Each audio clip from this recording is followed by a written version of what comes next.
Hujambo na karibu sana kwenye nyuzi za JJ asubuhi ya leo. Mwanakwerekwe.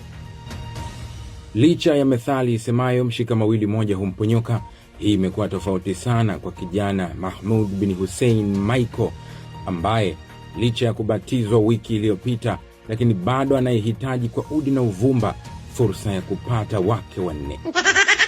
Sumbawanga. Kijana Simbawe Vunga kutoka mkoani Rukwa ameonyesha kwa vitendo namna ambayo mtu asiyekufaa katika maisha yako unaweza ukamwacha akaenda zake. Na sasa tuelekee mkoani Morogoro, ambako mwanamama Leijwe Lautosi atasafiri alfajiri ya kesho kutoka Ifakara mkoani humo mpaka Busisi Nyakahura kwa ajili ya mahafali ya mtoto wa binamu yake. Katavi.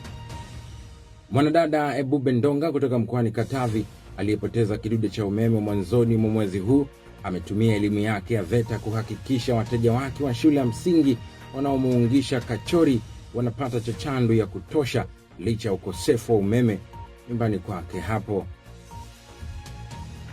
Nyang'oro.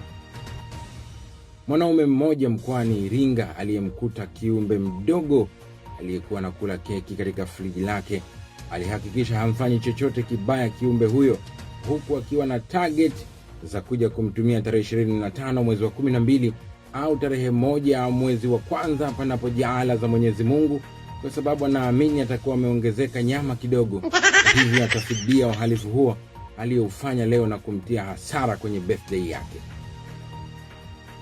Na sasa tunavuka mpaka Afghanistan, ambako mtaalamu Omar Zubeir alisema ya kwamba kiumbe pekee ambaye anaweza kumuiga matendo ya binadamu kwa 100% basi ni mbwa, pale ambapo aliiga utafunaji wa bwana Zaid Salim kutoka nchini Afghanistan. Hizi ni nyuzi za JJ, karibu. Tunaanzia katika utabiri wa afya za watoto, ambapo mtoto Kashmiri Wangoi anatarajiwa kuugua tumbo la kuhara usiku wa leo, huku akiharisha kwa masaa yasiyopungua 6 pamoja na kulia kulikoambatana na kwikwi kutokana na uchafu wa chakula alichokula huko kwao Tabata Dampo. Makete. Mwanamama Odeta Mwasavwite ambaye ni shabiki wa Manchester United amewasihi mashabiki wa Liverpool waache kushabikia timu hiyo.